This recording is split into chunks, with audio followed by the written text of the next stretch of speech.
안녕하세요. 오늘도 사은살롱을 찾아주셔서 감사합니다.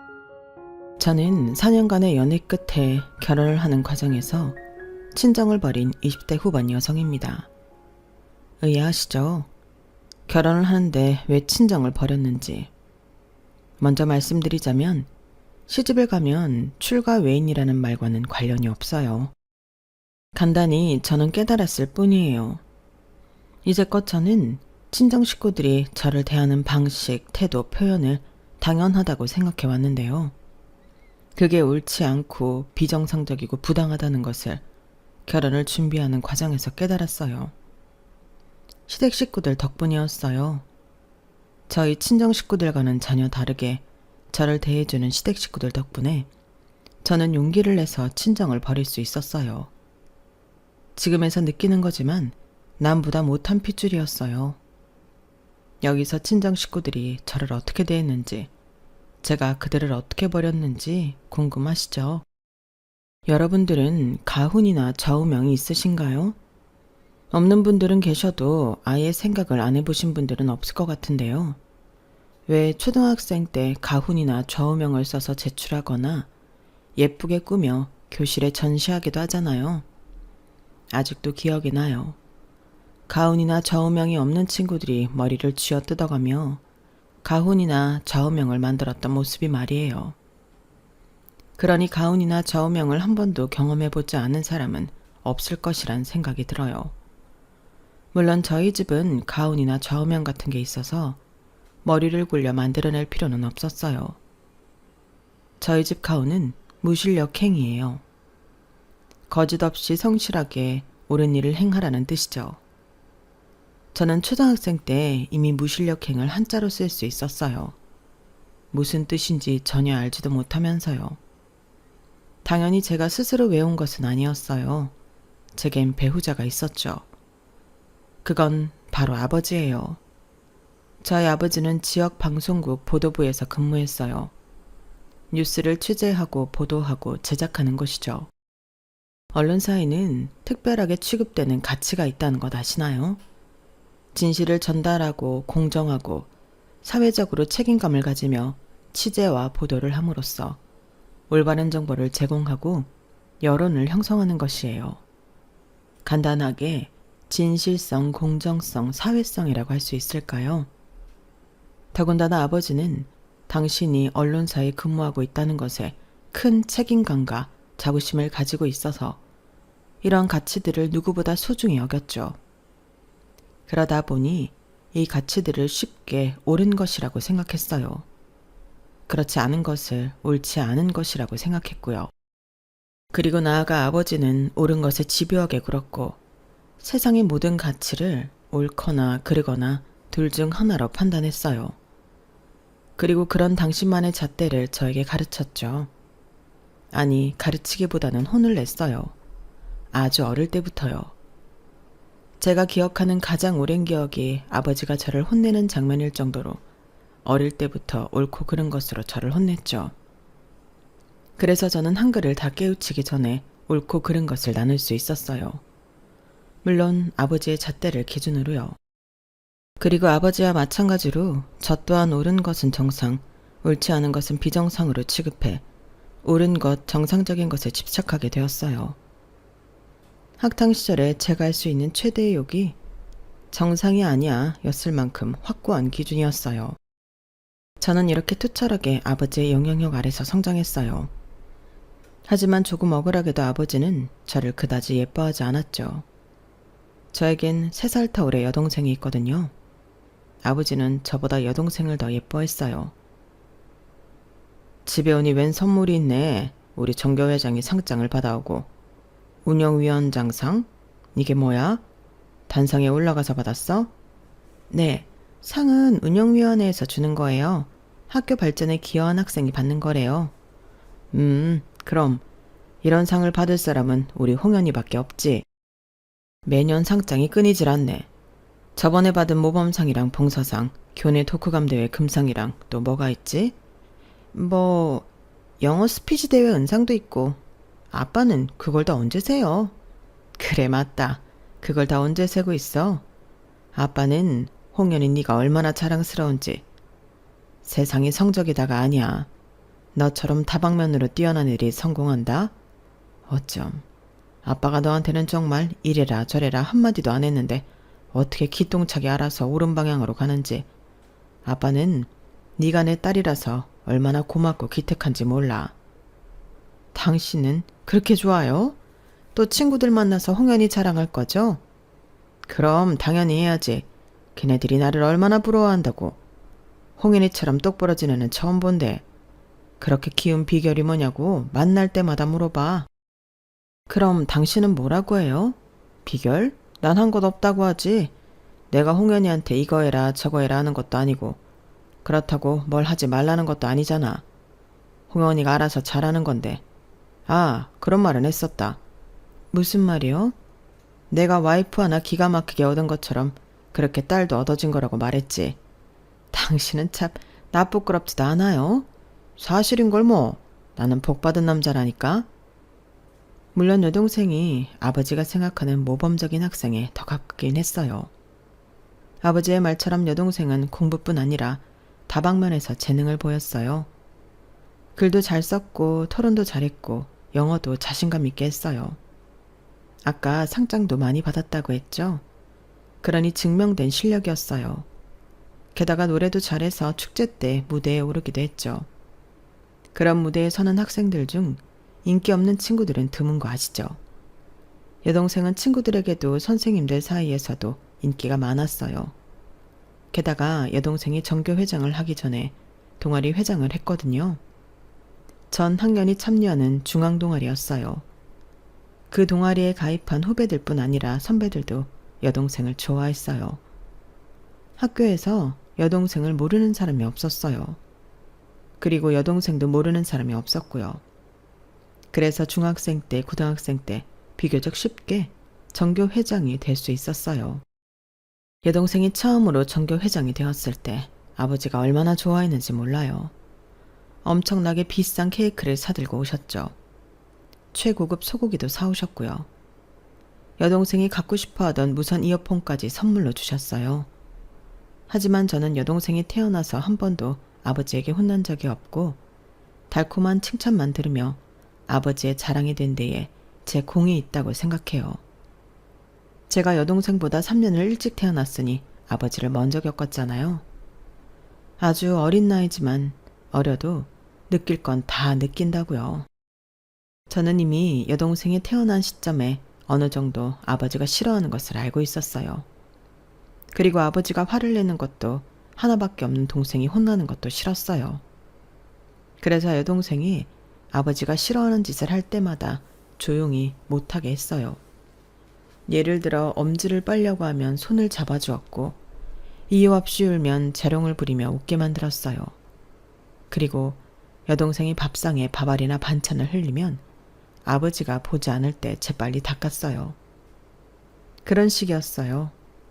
하지만 선의의 대가가 참혹했어요.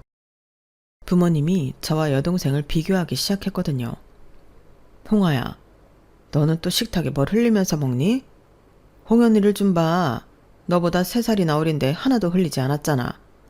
너는 왜 이렇게 애가 칠칠 맞니? 그리고 학교 생활은 잘하고 있는 거야? 홍연은 이번에 생일 선물을 한 트럭은 받아왔는데 너는 얼마나 받았어? 인간관계를 소중히 생각해야지. 그것도 재산이야, 재산. 맨날 학교 학원 집이면 어떡하니? 네 나이에 노는 것도 중요해. 공부만 한다고 다 되는 게 아니라고. 그래, 홍아야. 이번에 제일 친한 친구 전학 갔지? 반에서 따로 이야기하는 친구는 있니? 참, 엄마는 걱정이다. 아니, 나도 그렇고 너희 아빠도 그렇고 너처럼 구는 사람이 없는데 너는 완전히 미운 오리 새끼야.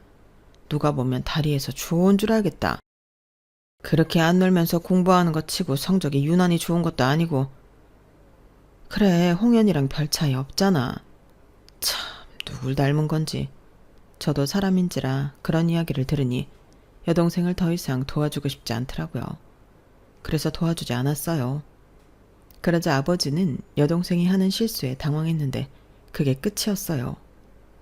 저한테 그러는 것처럼 화를 내지 않았죠. 그리고 영악하게도 여동생은 어느 순간부터 실수를 하지 않았어요. 스스로 깨우친 것 같더라고요. 게다가 여동생이 고등학교 1학년 때 폭탄 선언을 했어요. 저 아나운서가 되려고요. 사실 그 전까지 여동생에게 꿈은 없었어요. 매번 진로를 작성하는 날에 부모님의 꿈인 기자를 적었죠. 그런데 돌연 아나운서가 되겠다고 말했어요. 아버지는 여동생의 한마디에 광대를 올리며 얼마나 좋아하던지 전직 아나운서였던 어머니도 마찬가지였고요. 셋이 똘똘 뭉쳐 진로에 대해 이야기하더라고요. 그때 저는 알았어요. 부모님이 말하진 않았지만 딸들에게 바라는 진로가 뭐였는지, 왜 그렇게 뉴스를 틀어놓았는지, 다들 직장을 욕하기 바쁜데 왜 아버지는 방송국 칭찬밖에 안 하는지, 퇴직한 지 10년은 넘었으면서 왜 어머니는 거실에서 공부를 하는지 그 모든 이유를 그때 알 수 있었어요. 내가 모든 지원을 아끼지 않으마. 그리고 아버지는 여동생에게 적극적인 지원을 하겠다고 했어요. 그래서 아버지는 그해 여동생을 유명한 아나운서 학원에 보냈고 어머니는 여동생이 체중 관리를 위해 식단에 신경 썼어요. 그리고 더 자주 뉴스를 보았죠. 부모님의 그런 노력 덕분이었을까요? 여동생은 언론정보학과에 합격했어요. 그것도 수시 원서를 넣은 6개의 대학에 모조리 붙었죠. 골라서 대학을 가더니 대학에서 여동생은 날아다녔어요. 동아리를 6개나 가입했더라고요. 무슨 동아리를 그렇게 많이 가입했어? 궁금하고 재밌을 것 같아서. 사실 더 많았는데 추린 거야. 무슨 동아리 들었는데? 예술 관련 동아리, 환경 관련 동아리, 유기견 보호 동아리, 그리고 방송 동아리도 들었어. 방송 동아리는 할만해? 언니, 나 1학년이잖아. 그런데 벌써 메인 작가다? 블라인드 테스트 했는데 내 원고가 표를 제일 많이 받았거든. 그래? 좋겠네. 1학년이 메인 작가가 된 게 몇 년 만이래. 어디서 글 배웠냐고 물어보더라? 배운 적 없잖아. 그러니까 타고난 건가? 아, 언니는 취업 준비 잘 돼가? 다들 졸업 전에 취직하던데. 원서 얼마나 넣었어? 그냥 뭐. 나중에 아빠한테 손 벌리지 말고 적당한 데 들어가. 어차피 언니는 다 쏘쏘잖아. 그게 무슨 말이야? 언니는 엄청 잘하는 것도 없지만 엄청 못하는 것도 없으니까. 그냥 적당히 눌러붙을 수 있는 데 가라고. 저는 여동생의 그 말에 괜히 악에 받쳐서 적당한 데는 다 제치고 대기업에만 원서를 넣었어요. 그리고 그해 서류 심사에다도 합격을 못했죠. 그렇게 2년을 집에서 눈칫밥을 먹었던 것 같아요. 저는 결국 평범한 중소기업의 재무팀으로 취업을 했어요. 그리고 제가 취업하고 2달 뒤 여동생이 아버지가 근무하는 방송국의 신입 아나운서가 되었어요. 직장인이 된 뒤에 여동생도 저도 독립은 따로 하지 않았어요. 여동생은 모르겠지만 저는 애초에 독립을 할 생각이 없었어요. 아직 돈이 없었거든요. 그런데 제가 합격 통보를 받고 어머니는 제가 독립을 해서 집을 나가는 줄 알더라고요. 홍아야, 너 이사 갈 때 책상이랑 그런 거 다 들고 갈 거니? 네? 이사요? 집에서 멀지 않아? 1시간은 버스 타고 가야 할 텐데 출퇴근이 길면 쉽게 지쳐. 저 일단 여기서 다녀볼까 하는데요. 그러니? 엄마랑 아빠는 이제 너희들도 다 컸겠다. 노후 자금을 좀 모아보려고 하는데. 그리고 들어보니까 다 큰 자식들은 집에 살면서 생활부도 주고 그러는 모양이더라고. 드릴게요. 30만 원까지는 드릴 수 있어요. 그래, 그럼 그렇게 할게. 엄마, 홍현이는요? 홍현이? 홍현이는 어쩔 수 없지. 너희 아빠랑 같은 직장이잖니. 같이 출퇴근하면 서로 좋잖아? 그렇게 전 매달 어머니에게 30만 원을 드리고 집에서 지냈고 여동생은 그냥 지냈어요. 처음엔 황당했죠. 같은 자식인데 왜 자꾸 차별 대우를 하지 싶었어요. 하지만 나중에는 차라리 돈을 주고 마음 편히 지내는 게 낫겠다 싶더라고요. 물론 그것도 오래가지 않았어요. 집은 전보다 더 불편해졌거든요. 저희가 다 커서 직장인이 되었을 쯤 어머니는 갱년기가 왔어요. 갱년기가 참 무섭더라고요. 사람이 180도 바뀌었어요. 누구보다 부지런하고 집안 살림을 꼼꼼히 챙기던 어머니가 게을러졌어요. 저는 저희 집에서 싱크대에 설거지거리가 쌓인 걸 그때 처음 봤어요. 그리고 어머니는 저에게 집안일을 다 맡기고 친구들과 골프를 치러 갔어요. 엄마, 어디예요? 나 지금 골프장이야. 왜? 오늘도 저녁 먹고 들어오실 거예요? 아마도 그럴 것 같은데? 나이스 샷! 네, 그럼 먼저 먹을게요. 너희 아빠는? 홍현이랑 먹고 들어오신대요. 그럼 너밖에 없어? 네, 저밖에 없어요. 장은 봐왔니? 말한 거 다 사왔는데 비트는 없어서 못 사왔어요. 그래? 비트가 있어야 하는데. 사올까요? 됐어. 이제 엄마 차례다. 끊는다? 엄마는 거의 매일 저녁 늦게까지 골프도 치고 저녁도 먹고 들어오는 것도 모자라 뚜벅이인 저에게 장까지 보고 오라고 시켰어요. 그래서 저는 무거운 짐을 들고 퇴근길이라 버스에 자리도 없어서 내내 서 있다가 내렸죠. 게다가 히스테리를 부리는 건 어머니뿐만이 아니었어요. 아나운서가 된 여동생의 히스테리도 장난이 아니었어요. 당시 하나둘 방송을 하기 시작한 여동생은 방송이 나오면 TV를 뚫어질 듯이 쳐다보며 모니터링을 하고 방송이 끝난 뒤에는 휴대폰을 계속 봤어요. 거기까진 이해했어요. 자기 관리니까요. 하지만 한껏 예민해져서는 시도 때도 없이 시비를 걸었어요. 가끔 제가 야근을 하고 오면 배가 고프잖아요. 그래서 라면을 끓이거나 샌드위치를 사오면 온갖 성질을 냈어요. 야, 너 나 다이어트 중인 거 몰라? 나는 너랑 달라서 365일 다이어트 해야 한다고. 너는 돼지처럼 불어도 상관없지만 나는 안 된다고. 어쩜 이렇게 배려가 없어? 나 야근해서 배고파. 네가 방에 들어가면 되잖아. 방에 들어가도 씹는 소리 다 들린다고. 너는 네 동생이 방송에서 돼지처럼 나와서 욕먹었으면 좋겠어? 그리고 너 간식 좀 그만 사다 놔. 진짜 돼지가 되려고 그래? 살찌는 거 한순간이야. 정신 차려. 알겠어. 안 먹을 테니까 들어가. 너 씻을 때 내 폼 클렌징 쓰지 마라. 그거 엄청 비싼 거야. 솔직히 말해. 너 썼지? 오늘 사왔어. 어제 떨어져서 한 번 쓴 거야. 꼴에 좋은 건 알아서. 네가 그래봤자 내 피부 안 돼. 돈 먹은 피부야 난. 너 오늘따라 더 신경질적이다? 저녁 안 먹었어? 내일 아침 방송인데 어떻게 먹니? 아주 사람 속을 긁어라 긁어. 아무튼 내 거 쓰지도 말고 입지도 마. 그 잠옷 내 거야. 그거 벗고 말하든지. 이깟 싸구려 잠옷 좀 입으면 어때서? 내 건 다 비싸잖아. 너랑은 경우가 다르지? 그래 들어간다. 아, 나 내일 분홍색 블라우스 입을 건데 그거 다려주고 자. 뭐? 엄마가 늦게 와서 부탁을 못했어. 그리고 나 다림질할 줄 몰라. 해봐. 해보고 얘기해. 다려. 너 방송에서 네 동생이 쭈글쭈글한 블라우스 입고 조롱당하길 바라는 거 아니지?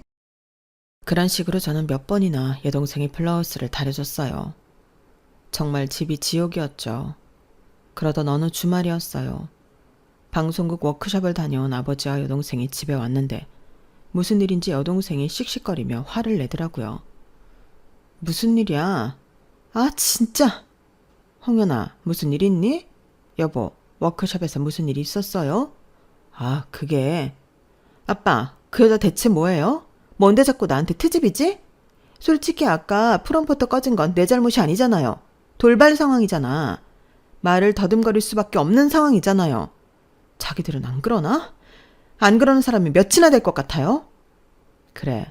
하지만 아나운서는 늘 순발력. 그건 순발력의 문제가 아니라니까요. 아나운서는 사람 아니에요? 잠깐 더듬을 수도 있지. 그게 뭐 대수라고. 진짜 그 여자 이상하다니까요. 뭐? 내가 늘 안일하다고? 아빠, 그 여자 내가 아빠 딸인 거 알아요? 내가 보도국장 딸인 거 아냐고. 그걸 모르는 사람이 어디 있겠니? 그걸 아는데도 나한테 이런다고요? 뒷일이 무섭지도 않은가 봐. 꼭 내가 낙하산인 것처럼 나한테만 시비 거는데. 아빠, 그 과장 자르면 안 돼요? 나한테만 그랬겠어요? 다른 아나운서들한테도 그러는 게 분명하다니까요. 내가 아무리 국장이라도 아무나 잘할 수는 없어.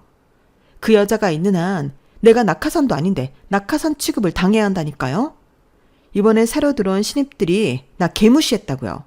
아빠, 내가 낙하산이에요? 말해봐요. 내가 낙하산이냐고요. 아니, 아니지. 그럴 리 없지. 우리 방송국은 대단히 공정한 곳이야. 여동생이 머리를 헝클어뜨리며 짜증을 냈어요. 저는 대충 얘기를 들어보니 무슨 내용인지 알 것 같아서 한마디를 했어요. 네가 낙하산이 아니라는 걸 증명해야지. 뭐? 여기서 그분을 자르면 네가 낙하산이라는 걸 인정하는 것밖에 더 돼? 아무리 못되게 굴어도 버티고 더 잘해야지. 오히려 좋은 쪽으로 생각하면 그분 덕에 네가 회사 사람들한테 낙하산이 아니라는 걸 증명할 수 있을 거야. 나 가르쳐? 그렇게 얼굴 붉히고 화낼 필요 없다는 거야. 너는 너대로 잘하면 돼. 제가 말하자 여동생은 비명을 질렀어요. 부모님도 놀라고 저도 놀라 여동생을 쳐다봤죠. 내가 이 말까지 안 하려고 했는데 어제 네가 다려놓은 블라우스 때문에 내가 욕먹었거든? 넌 왜 이렇게 센스가 없어? 어떻게 손목에 단추가 있는 블라우스를 다려놓을 수가 있니? 그 덕분에 타닥타닥 아주 자진몰이 장단을 쳤다. 네가 그거 입고 간다며. 내가 언제? 너는 내가 소매에 단추 달린 옷 입으면 안 되는 걸 모르는 등신이라고 생각해? 너는 정말 잘하는 게 없어. 하나라도 제대로 하는 게 없다고. 그래봤자 너보다 대학 잘 갔거든. 그러는 애가 중소기업에 들어갔니? 중소기업은 맞아? 그냥 동네 구멍가게 아니야? 그럼 너도 그냥 지방 보도국이잖아. 그러다 저희 자매는 몸싸움을 했어요. 동생이 먼저 달려들었고 저도 참지 않았죠. 그리고 저는 털썩 넘어졌어요. 아버지가 여동생이랑 제 사이에 서 있고 어머니가 여동생이 얼마나 다쳤는지 살폈죠. 너는 방송해야 하는 애한테 상처 생기면 어쩌려고? 다쳤어? 어디? 부모님이 모두 여동생을 살피는 모습을 보고 저는 허탈하게 웃으며 자리에서 일어났어요. 그리고 애인에게 갔죠. 사실 저는 부모님에게는 비밀이지만 2년 정도 만난 남자친구가 있거든요. 제가 자주 가는 네일샵이 있는데 거기 사장님이 소개해줬어요. 홍아씨, 나는 홍아씨 같은 여동생이 있으면 진짜 좋을 것 같아. 저도 사장님 같은 언니 있으면 좋을 것 같아요. 그럼 우리 정말 언니 동생 할까? 좋아요. 우리 동생 만나볼래? 네? 우리 진짜 언니 동생 하자. 우리 동생 괜찮아. 좋은 게임회사 다니고 있어. 거기 개발자야. 연봉도 꽤 세다. 처음엔 농담인 줄 알았죠. 아무리 그래도 자기 친동생을 아무한테나 소개시켜 주다뇨. 하지만 사장님은 2번, 아니 5번은 더 물어봤어요. 그래서 어쩔 수 없이 만나봤죠. 만나러 가는 길부터 저는 거절할 생각이었어요. 그런데 사람들로 복잡한 길에서 저를 기다리고 있는 남자친구와 눈이 마주친 순간 저는 웃고 말았어요. 그렇게 연애를 시작해 2년이 되었죠. 남자친구와는 둘도 없는 짝처럼 잘 지내요. 취향도 비슷하고 식성도 비슷해요. 요새 MBTI가 유행이잖아요. 그것도 찰떡궁합으로 나와요. 인터넷 사주를 봐도 그렇고요. 그런데 솔직히 그런 것쯤은 맞지 않아도 상관없어요. 제가 자주 남자친구에게 당신은 꼭 원석 같다고 말하는데요. 그 정도로 남자친구가 좋은 사람이거든요. 다정하고 젠틀하고 사려 깊어요. 그래서 그런 것쯤은 맞지 않아도 저는 남자친구를 만났을 거예요. 맛있는 음식을 먹으면 사랑하는 사람이 떠오른다고 하죠. 그건 행복할 때 행복을 나누고 싶은 귀한 마음이잖아요. 하지만 슬플 땐 밑바닥으로 떨어지는 기분이 들 땐 오히려 감추고 싶어져요. 저는 그렇더라고요. 오히려 집안 사정에 대해 남자친구에게 절대 말하지 않았어요. 그런데 그날은 힘들더라고요. 남자친구밖에 생각나지 않았어요. 그래서 저는 택시를 타고 남자친구의 집으로 갔고 울면서 문을 두드리는 저를 보고 남자친구가 놀라서 문을 열더라고요. 무슨 일이야? 저는 자초지종을 설명했어요. 억울함에 말도 제대로 나오지 않았죠. 그런데도 남자친구는 제 눈물을 닦아주면서 천천히 제 말을 들었어요. 그러니 저는 복받쳐서 이제껏 부모님에게서 받은 차별과 부당함을 모조리 이야기했어요. 그러자 남자친구는 곰곰이 생각하는 것 같더라고요. 한참이나 말이 없었어요. 저는 괜히 말을 했나 싶었죠. 그런데 남자친구의 입에서 나온 말은 뜻밖이었어요. 그럼 결혼할래? 어떻게? 나 모아둔 돈 있어. 결혼하기엔 이루고 싶은 게 많다며. 일도 그렇고 여행도 좀 더 다니고 싶다며. 그래도 너를 외롭게 만들 수 없잖아. 지금 당장이라도 집에서 벗어나고 싶은 거 아니야? 내가 도와줄게. 도와주고 싶어. 그리고 우리 언젠가는 결혼할 거였잖아. 좀 앞당긴다고 생각하지 뭐. 진심이야? 묻자 남자친구는 진심이라고 말했어요. 많은 돈은 아니야. 그래서 작은 데부터 시작해야 해. 그래도 너는 괜찮겠어? 저는 이 남자는 프로포즈조차 다정하다고 생각했어요. 그리고 제 대답은 예스였어요. 그렇게 저는 진정하고 집으로 들어와 결혼 준비를 시작했어요. 부모님에게는 일절 알리지 않았어요. 같은 집에서 살면서 어떻게 그걸 비밀리에 붙일 수 있는지 의아하시겠지만 저는 첩보 영화의 주인공처럼 절대 들키지 않았어요. 그리고 모든 준비를 끝내고 상견례 날짜를 잡기 위해 남자친구를 집으로 불렀어요. 부모님과 여동생은 뜻밖의 존재에 덜컥 놀랐어요. 이 사람 누구야? 네 형부 될 사람. 형부? 네 남자친구란 말이야? 안녕하세요. 처음 뵙겠습니다. 홍아 남자친구입니다. 아니 인사는 됐고. 홍아야 이게 뭐하는 짓이냐? 우리 이제 막 밥 먹었는데 얹히겠다. 그럴 거 없어요. 그냥 언제가 좋으세요? 상견례를 하긴 해야 하잖아요. 아니 너는 통성명도 없이 무슨 상견례야? 지금 장난하냐? 결혼이 장난이야? 여보, 일단 진정해요. 홍아야, 엄마도 이건 아닌 것 같다. 우린 네가 남자친구가 있다는 것조차 몰랐는데 갑자기 결혼이라니? 그래, 이건 너무 경우가 아니잖아. 아니, 언제부터 저를 궁금해하셨다고 그래요? 뭐? 오히려 제가 더 당황스러워요. 이제껏 저보다 늘 홍연이었으면서 저는 하나도 궁금해하지 않고 알고 싶지도 않아 했으면서 왜 이제 와서 관심 있는 척 하시냐고요. 너 누가 예의 없게 부모 앞에서 버럭버럭 소리를 질러? 예의요? 어머니랑 아버지가 언제부터 저한테 예의를 차렸어요? 아니, 존중을 하셨어요? 어머니 아버지도 안 하시는 존중을 제가 딸이라고 꼭 해야 해요? 그리고 이제껏 했잖아요. 그때 남자친구가 저를 말렸어요. 그리고 남자친구가 대신 사과를 했어요. 홍아가 최근에 부모님께 받은 상처가 있어서 그러는 것 같아요.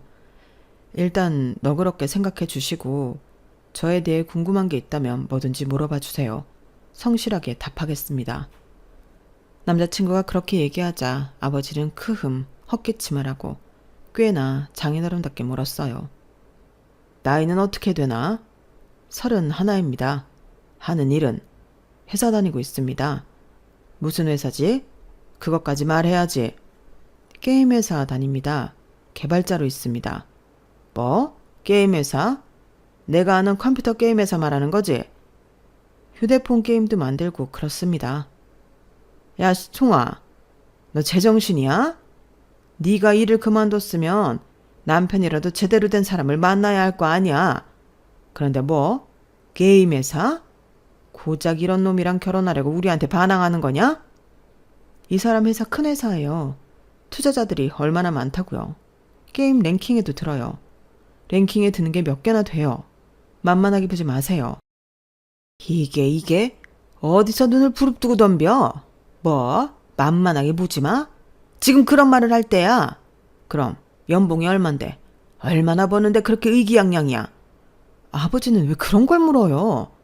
말 못하는 거 보니 얼마 못 버는 모양이지? 그런데 뭐가 그렇게 당당해?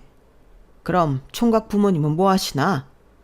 아버지는 가구 배달하시고 어머니는 잘 모릅니다. 제가 10살 때 두 분이 이혼하셔서요. 쭉 아버지 밑에서 컸습니다. 그래, 내가 이럴 줄 알았어. 멀쩡한 집에서 컸는데 게임 같은 별 볼 일 없고 하찮은 거나 만들 리 없지. 부모님이 이혼하셨다고? 네, 이혼하셨습니다. 그래서 어머니에 대해서는 잘 모릅니다. 그래도 부족함 없이 컸습니다. 아버지가 좋은 분이어서요. 사랑을 많이 주셨습니다. 바쁘신 와중에도요. 퍽이나 그랬겠다. 자네가 다른 집이랑 비교를 안 해봐서 그러는데 부모가 완전히 있는 거랑 한쪽만 있는 건 차이가 크거든. 게다가 가구 배달을 해? 그것도 노가다 아닌가? 안 봐도 뻔해. 안 봐도 뻔하다고. 그럼 결혼식 때 어머니는 안 오시는 건가? 아마 그럴 것 같습니다. 이혼한 뒤부터 연락을 한 적이 없어서요. 홍아야, 너 진심이냐? 진심으로 이런 놈한테 시집을 가겠다는 거야? 왜 그러니? 왜 그렇게 딴짓을 하니? 네가 그래도 우리한테 이렇게 큰 실망을 안겨준 적은 없는데 대체 뭐가 널 이렇게 만들었니? 그럼 집은? 너희들 결혼하면 살 집 말이야. 그런 건 다 준비가 된 거야? 월세부터 시작하기로 했어요. 투룸 정도면 충분하죠. 그렇게 알아보는 중이에요. 뭐? 월세? 투룸? 아니, 자네는 우리 귀한 딸 데려가면서 준비 안에 안 되어 있단 말이야? 뭘 얼마나 귀하게 키웠다고 그런 말을 해요. 그건 저희가 다 알아서 할게요. 손 안 벌릴 테니까 걱정하지 마세요. 홍아, 너는 조용히 해라. 이런 건 남자가 알아서 하는 거야.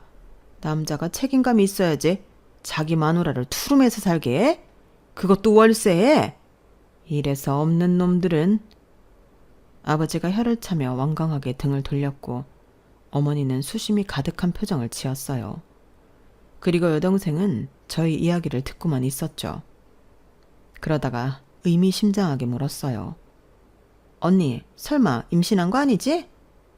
임신이라는 단어가 불쑥 튀어나왔고 그 단어에 부모님은 눈을 질끈 감았어요. 표정 보니까 맞는 것 같은데? 아이고, 얌전한 고양이가 부뚜막에 먼저 올라간다더니. 임신 안 했어. 그런데 왜 당황해? 나중에 다 들통날 텐데 그냥 순순히 인정하지. 아니라니까. 홍아야, 진짜니? 엄마 내버려둬요. 어차피 곧 노살인데 그냥 받아줘요. 여동생은 하지도 않은 임신을 기정사실화 시켰어요. 부모님이 깊게 한숨을 쉬었죠. 저는 너무 화가 나서 자리에서 벌떡 일어났어요. 그리고 남자친구를 일으켜 남자친구의 손을 잡고 한껏 짜증을 냈어요. 됐어요. 기대를 한 내 잘못이죠.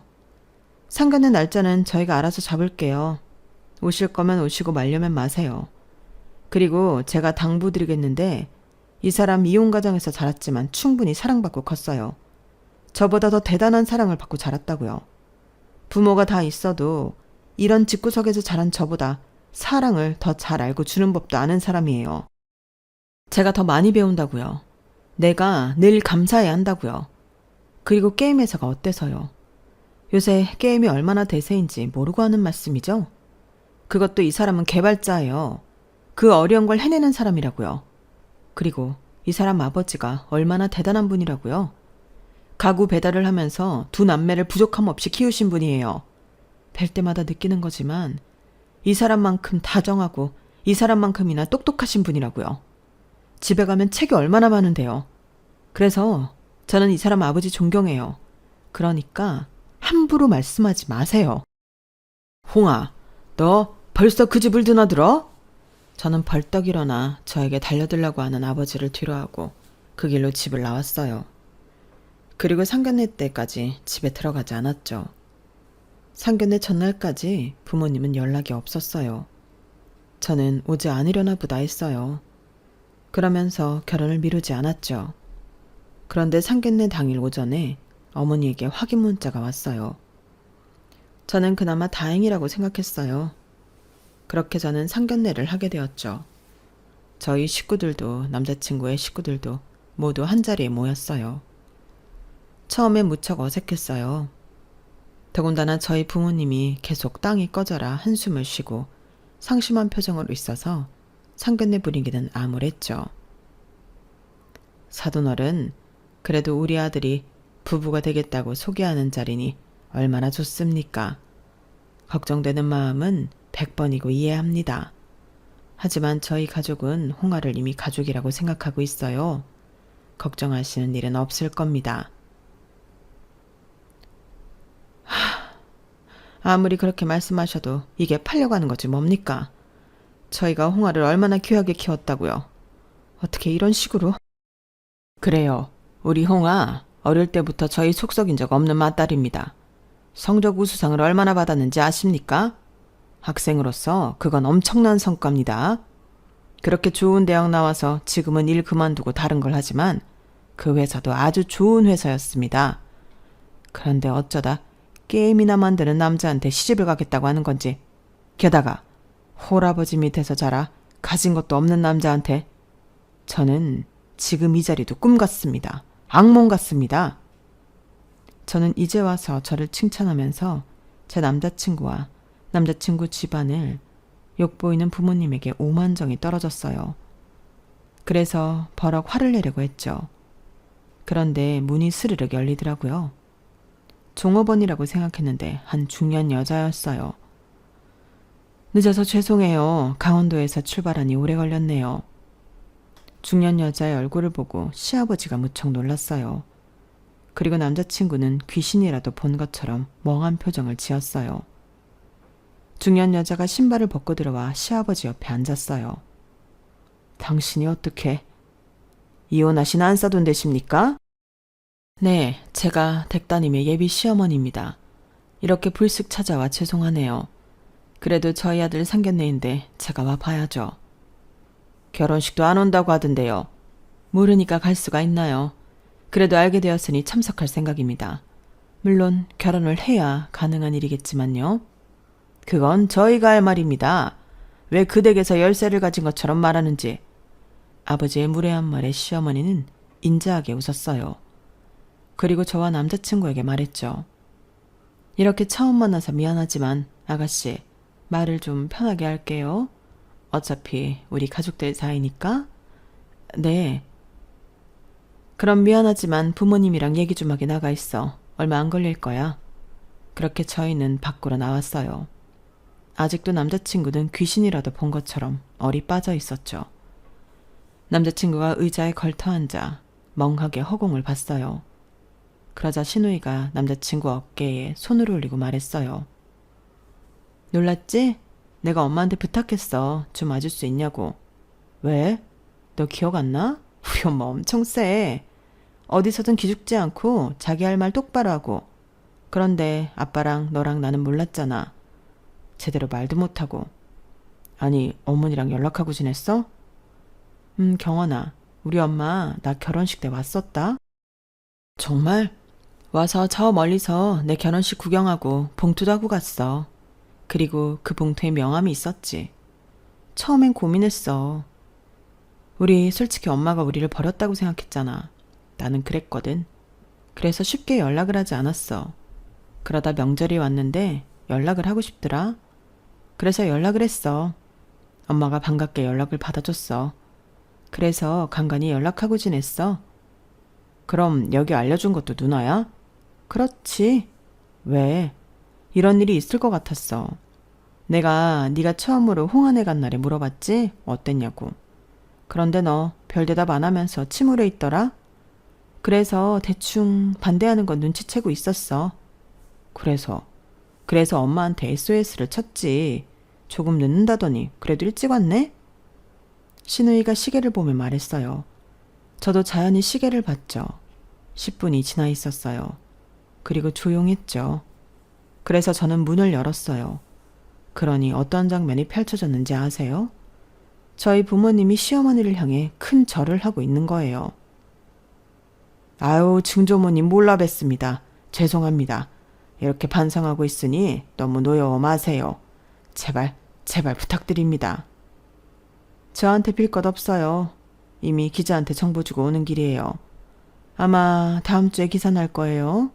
방송국에서 일한다고 하셨죠? 재미있겠네요. 안 그래요? 자기가 한 짓이 보도되어서 만천하에 알려지면 얼굴을 들고 다닐 수가 없겠네요. 증조모님, 부디 생각을 다시 해주세요. 그게 기사가 나면 정말 전 큰일 납니다. 앞으로 방송국에 다니지 못할지도 몰라요. 제가 정년까지 얼마 남지 않았습니다. 꽉 채우고 퇴직하는 걸 평생의 목표로 삼아왔어요. 얼마나 소소합니까? 다른 사람들은 어디까지 오르는 게 목표인데 전 고작 정년을 다 채우는 게 목표인 사람이에요. 그러니 제발 부탁드립니다. 진정하시고 화 푸시고 기사는 제발. 아버지가 거의 울 것 같은 표정으로 시어머니에게 빌고 있었어요. 그리고 어머니도 마찬가지였죠. 하지만 그럼에도 시어머니의 표정은 완강해 보였어요. 무슨 일이에요? 제가 조심스럽게 물었어요. 그러자 시어머니가 인자한 표정을 지으며 별일 아니라고 말하더니 저희 부모님이 무릎을 꿇고 비는 이유를 설명해 줬거든요. 내가 리조트를 하나 운영하고 있거든. 강원도에 있는 아주 유명한 리조트지. 시설의 서비스에 전망까지 뭐 하나 빠지는 게 없는 리조트야. 클레임이 걸리는 경우도 거의 없지. 그런데 얼마 전 클레임이 걸렸어. 우리 직원이 싸가지가 없고 자기 멋대로 한다는 거야. 태도가 엉망이어서 불쾌했다더라고. 나는 그럴 리가 없어서 직원을 통해 확인했지. 그런데 알고 보니 어떤 아저씨가 우리 직원을 희롱하다가 우리 직원이 맞서서 매뉴얼대로 대응하니 화가 나서 클레임을 건 모양이더라고. 제대로 확인하지 않고 직원을 징계했으면 큰일 날 뻔했지. 나는 직원에게 잘못한 게 아니면 당당하게 나한테 보고하라고 했어. 그리고 그 손님을 블랙리스트에 올렸지.